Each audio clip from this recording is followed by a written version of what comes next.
आज परमेश्वर जिस व्यभिचार को आपको छोड़ने के लिए कह रहा है, आप बोलते हो नहीं नहीं ये क्या पता, परमेश्वर तो है ही बोरिंग परमेश्वर है, क्या ये नहीं करना वो नहीं करना, है ना। और कल को वही व्यभिचार जब एक आदमी को खत्म कर रहा है, उसके परिवार को फिनिश कर रहा है, उसके फाइनेंस को फिनिश कर रहा है, फिर वो रोता है, फिर बोलता है कि लाइफ इज ए स्ट्रगल। परमेश्वर ने कहा तुम मुझसे अधिक धर्मी हो सकता है क्या, तुम मुझसे अधिक दयावान हो सकता है क्या। जब परमेश्वर की बात को उसने सुना, उसको लगा कि परमेश्वर थोड़ा ज्यादा कठोर हो रहा है, एक दूध पीते बच्चे को मारने की क्या जरूरत है।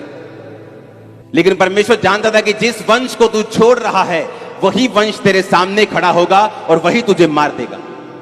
और इसलिए दाऊद ने जब कहा तू कौन है, तूने जो शाऊल का सिर काट दिया और उसको मार दिया, तू कौन है, तू कहां से आया है। दाऊद को शक हुआ, उसने जानबूझ के उसने एक स्पिरिचुअल क्वेश्चन पूछा, तू कौन है, तू कहां से है। उसने कहा मैं अमालेकी हूं। दाऊद को याद आया कि ये वही अमालेकी है जिसको मारने के लिए परमेश्वर ने शाऊल से बोला था और वो फेल हो गया था, आज उसी ने उसको मार दिया।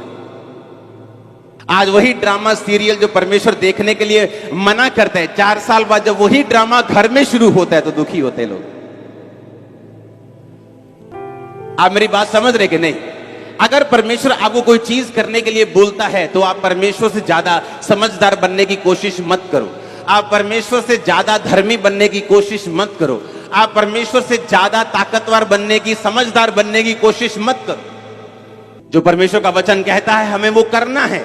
और बाइबल कहती है, उसने कहा मैं तो अमालेकी हूं, उसने कहा वही अमालेकी जिसको परमेश्वर ने कहा था कि इनके सभी लोगों को खत्म कर दे क्योंकि ये इजराइल के दुश्मन हैं, अगर ये रहेंगे तो इजराइल के वंश से जो परमेश्वर यीशु मसीह ने आना है वो नहीं आ पाएगा। अब हमारा युद्ध मांस और लहू से नहीं, हम अब जानते हैं, हाँ या ना।